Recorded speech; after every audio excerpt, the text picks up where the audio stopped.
Sadgurunath Maharaj Ki Jai, and welcome to Jagadambe Reads the Holy Books of India, ShrimadBhagavatam33.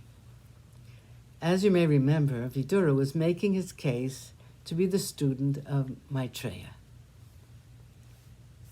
People like you, my lord, who have been devotees of Narayana, are in this world with only one purpose: to lead erring humanity toward God, to tell them the story of the Lord, of his glory, and lead them in the path of devotion.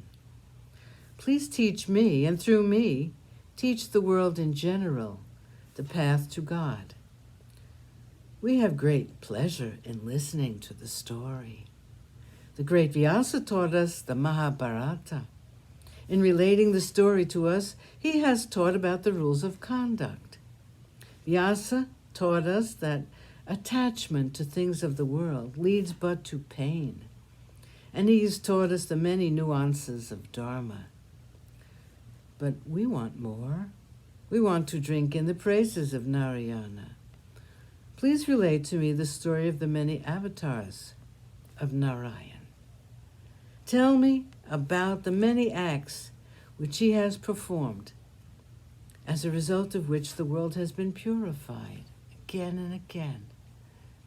Maitreya smiled his appreciation and said, "It is but meet that you should ask these questions of me, since you are the incarnation of Dharma. I'm very pleased with you. I will be only too happy to relate to you the entire story of the Lord. I will begin from where it all began. It was after the great deluge. The entire earth was submerged under the waters.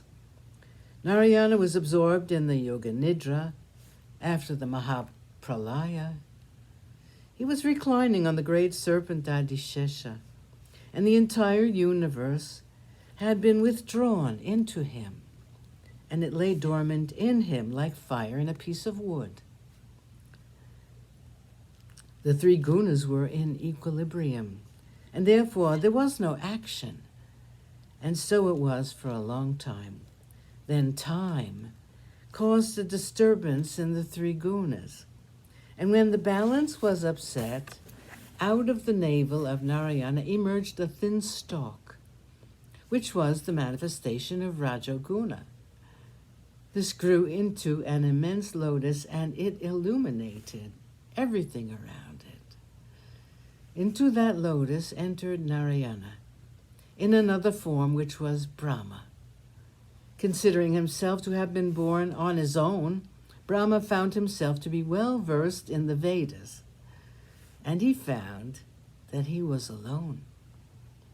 He looked around him in all the four directions with eyes wide open, and he found that he had four heads, pointing in the four directions.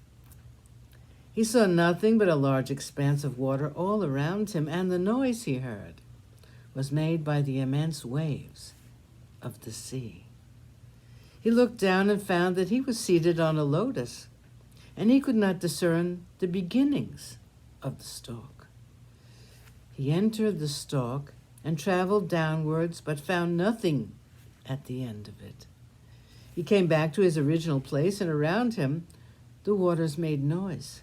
And it seemed to him as though they said, "Tapa, tapa, perform tapas. Perform tapas and you will find what you seek." Brahma performed tapas seated on the lotus for 100 years. For 100 years he was absorbed in meditation. All of a sudden, he saw the form of Narayana in his mind.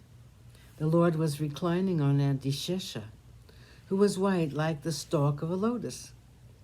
Brahma realized that he was the Purusha. The moment he saw the Lord, Brahma obtained wisdom. He knew what he had to do.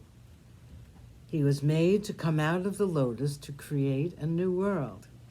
He worshipped Narayana with the words which came to him without his being taught them. Narayana said, "I have set you the task of creating the world and the beings on it." Brahma said, "So be it. Sadgurunath Maharaj Ki Jai. Thank you for coming. I hope you come again.